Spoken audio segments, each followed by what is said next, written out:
the bordbia quality mark, ensuring your food is produced to the highest standards. In October 2013, Kilkenny hit the headlines when 2 restaurants were awarded a Michelin star. One was the Lady Helen restaurant in Mount Juliet, and the other was here, Campagna restaurant.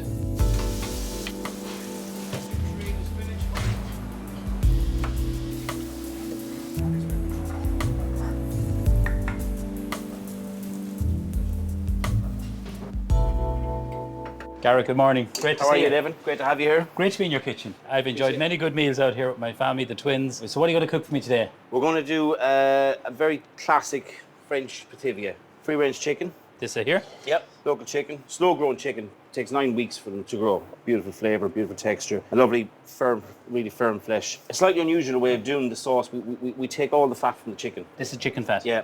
All the skin. Simply take a knob of butter. A little bit of oil.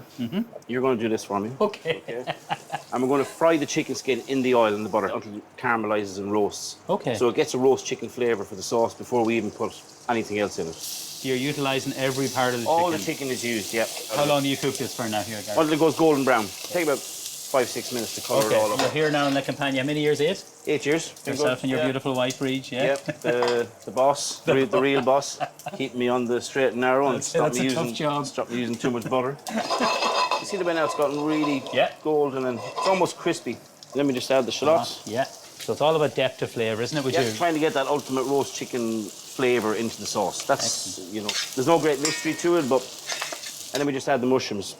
So these are the trimmings of the mushrooms? Yeah, we're using wild mushrooms here. The likes of ceps, rolls, trumpets. They're around for a couple of months. Just add some Madeira and sherry vinegar. If you don't have Madeira, you can use port, and we add it in the proportions of 4 parts Madeira to 1 part sherry vinegar. So the sherry vinegar is only there for acidity. So you're kind of reducing that down? So that's going to go down to literally a tablespoon. Okay.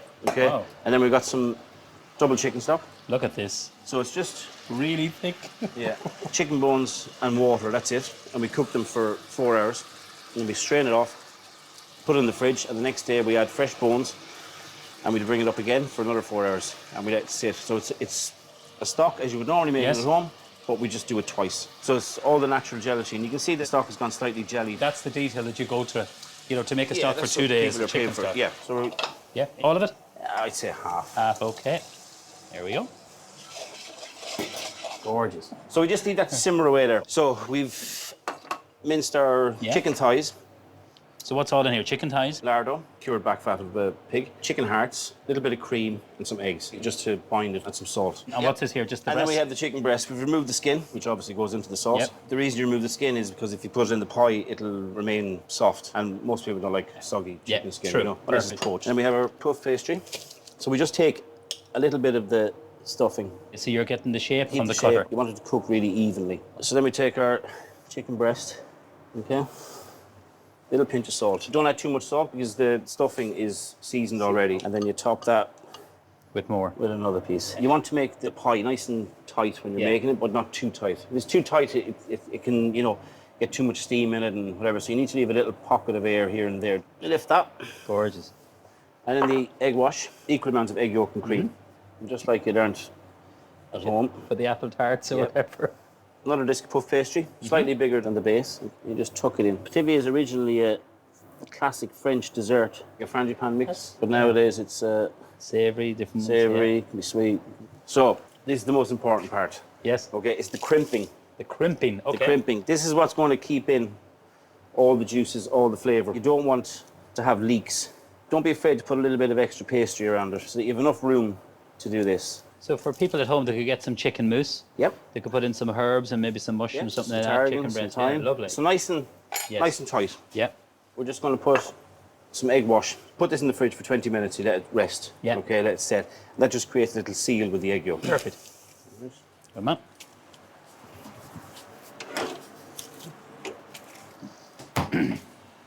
So that's it there. So that's it. So you've trimmed the excess. So we've trimmed the edge. Yeah. All you do is just simply put a little ring, cutter. Bigger, yeah, just round it. But you see, that's the precision. Yeah, and then it needs to be scored. So with a small little kind of paring knife, isn't that what we call that? Little paring knife. You're only marking the top of the paste. You're not actually cutting through. Yeah, this is the classic finishing touch. This is a classic Pithivier finish. Yeah. So, Gareth, what other pies do you make here? We make a really good duck one during the winter months. The ducks are Okay. really fat and have a lot more. Gorgeous. Yeah. So we make a little hole in the top there. If you don't, your pie will end up all soggy on the bottom. And you always bake that on parchment so it won't stick. Always baking parchment, so it Good won't man. thing. So we're going to put that in the oven. What temperature would your oven, Gareth? Look at that. 180. 180. But if you're at home, I'd say 200. 200. For 22, 23 Look at minutes. that. Beautifully cooked, golden brown. So that's our finished Pithivier. And then with the garnish then, Savoy cabbage, Yeah. which has been finely shredded. A little bit of butter, a little bit of water. Look at that. Cabbage, and we have some celeriac. Just cut out little discs, Yes. peeled it, cut nice thick slices, and then we cook that in It's them there. butter, water, and a pinch of salt. Just something to cook through.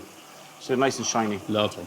And we're just about there with the sauce. And we're going to pass this through a muslin. And the shallots, Madeira, sherry vinegar. Press that through. Yeah, no problem. And the cabbage, we're just going to finish with a little bit of cream.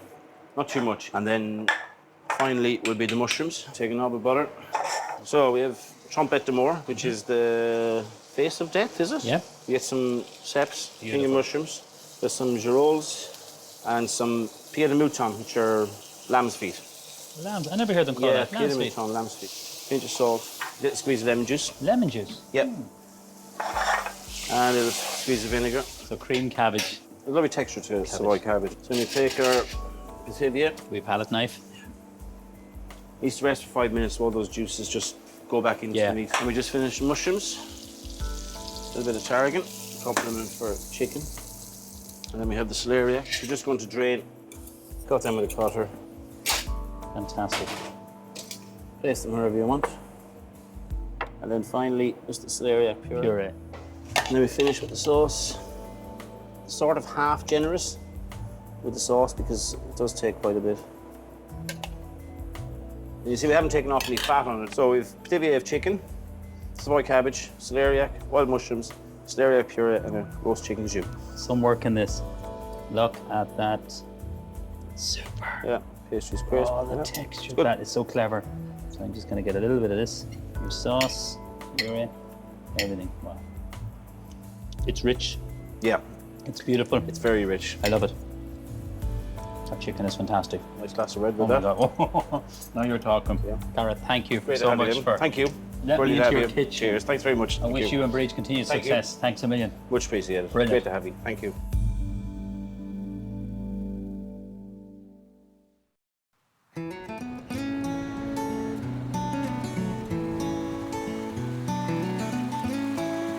I love plates and tableware, and I think how you present food on the table is very important. Bennettsbridge in County Kilkenny is home to one of Ireland's iconic brands, Mosse Pottery.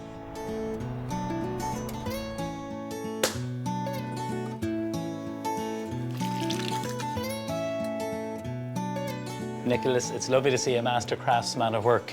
What are you making there? I'm just starting to make a small milk pan.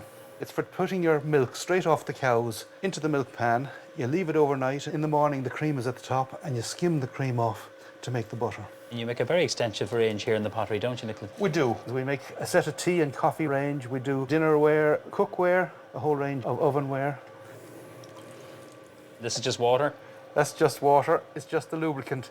If I don't have enough of that, it'll sag down. We'll take the spout. Basically, I'm just softening the edge there and making it a bit wider. It has to be a big spout because we're trying to skim the cream off the milk. So there it is. So you leave this now, do you? Is that it done? I leave that to harden up, and then we turn the foot in the bottom, and then we put the slip on the inside, which is a white clay, so that we can decorate onto it. That took you, what, a few minutes to make that? Yeah, very quick. It's actually the quickest part of the process because there's so many other things to do after the throwing. So here we are on our way into the kiln room. This is where all the slipping is done. The pots are made in the yellow clay and they're dipped in this white porcelain clay, and it forms the basis of all the decoration because the white shows up the decoration much better than the yellow clay. In this area we have handling, we have turning, we have rubbing down pots, all the finishing of the pots when they're this leather hard. You see, it's still a bit pliable, Yeah, but you can see that. you can see the pot has a bit of give in it. It's firmed And up. it's really good at this stage for all this work. Excellent, okay. Now, well, let's go into the kiln room. Okay.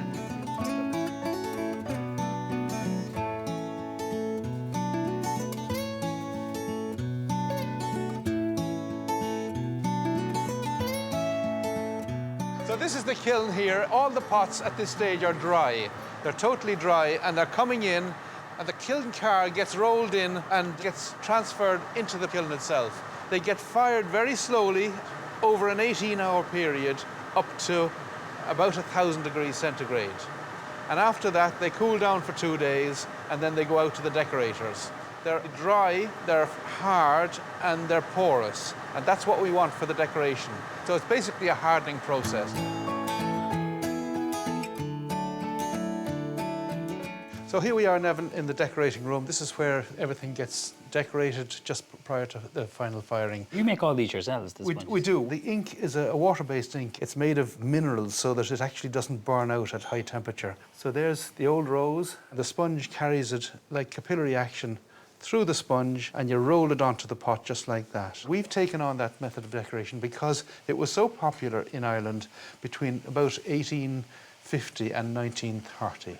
There was lots of importing of spongeware. Prior to 1930, we had Arklow and Balika in this country that were actually making spongeware. So we had a good tradition of spongeware here. Then it died out, and we saw it for sale 40 years ago. It was being bought up mainly by the antique dealers. I think they exported it to Canada and France mainly. And we saw thousands of mugs going out in those containers in those days.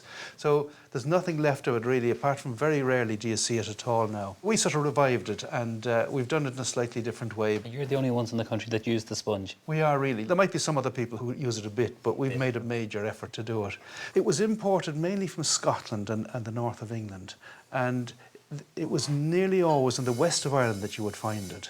And little small cottages, they were dark, and the main thing in the cottage was the fireplace and the dresser. The spongeware was singing on the dresser. And would this be dry already now? That's dry, but it's still a little bit powdery. We just dip it in the glaze, and then that covers it, and the glaze melts over the colour and seals it. See a jug like this. This is one of your classic jugs. How long would it take to decorate that? 15, 20 minutes. It takes a while to do the border, and the main pattern is not as complicated. And the range, tell me about your range. The range, I think we have 60 or 70 different patterns now over the 40 years. Each year we bring out 1 or 2 ranges, new patterns. And Nicholas, upstairs I saw some of your very first pottery that you did as a young boy. What age were you when you did that? I was 11.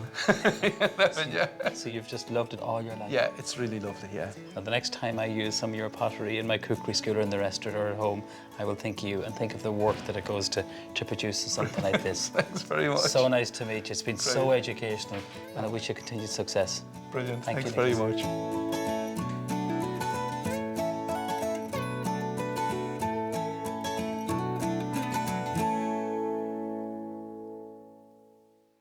Next time I visit Wicklow to meet Pamela Walsh and Brett Stevenson, who make wine with Irish fruit. I go mushroom foraging with Bill O'Dea in Kilkenny, and I visit Chef Gareth O'Halloran in Viewmount House, County Longford. And of course I'll be doing some cooking on board the Shannon Princess. I hope you join me.